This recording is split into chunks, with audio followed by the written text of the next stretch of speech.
Hello guys, welcome to Backbencher Studies channel.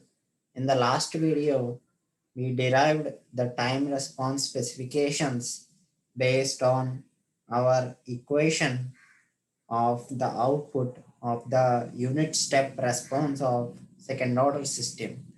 So in that, we saw that stability is an important factor actually because we saw that the output cannot go, the maximum peak overshoot cannot go beyond certain levels.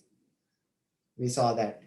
So this peak overshoot which we derived in the last class is actually going beyond our input expectations.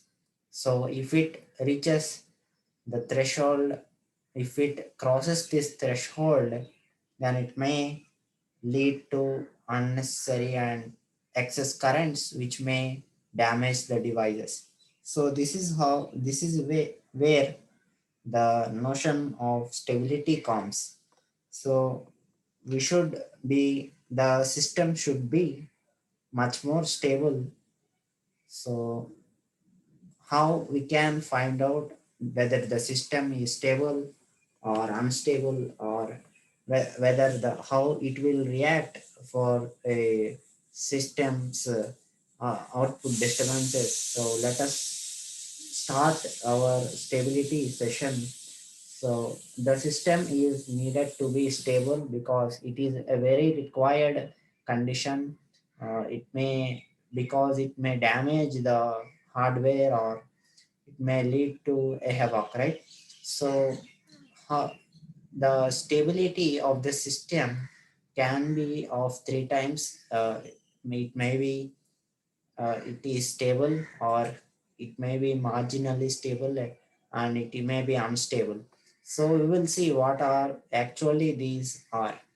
So stable means it should, so consider uh, a situation where you have a pendulum which is of ideal one.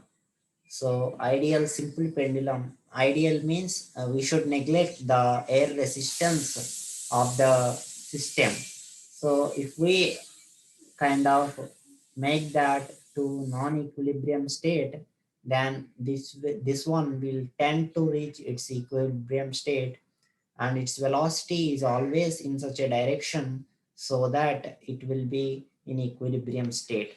So this is how a stable system looks like. And marginally stable means when the system is excited to non-equilibrium state, it oscillates about its mean position. So that's how a damped pendulum is. The damping may be because of viscosity of the fluid which in which the system or the pendulum is present, or it can be unstable as well. So for example, if we make a pendulum in a reverse direction, then that will be in unstable. Without exciting it to non-equilibrium state also, it will be uh, tending, it will be going, the output will be unbounded, like it will be, the amplitude will be goes beyond the threshold level. So based on nature of inputs also, the stability can be determined. So we are now here discussing the BIBO stability. So we already discussed this BIBO stability in the signal and system course actually. So BIBO stability is bounded input and bounded output stability. So for a system to be BIBO stable, for every bounded input, the output should be bounded. So we came across what is a bounded signal and what is an unbounded signal. The exponential of minus x is a bounded signal. We saw that because that will be, the amplitude will be tending to a finite value. The amplitude in this infinite duration are finite. We can calculate what is amplitude. The amplitude does not goes undefined for higher values of time. So that's how we define Vivo stability.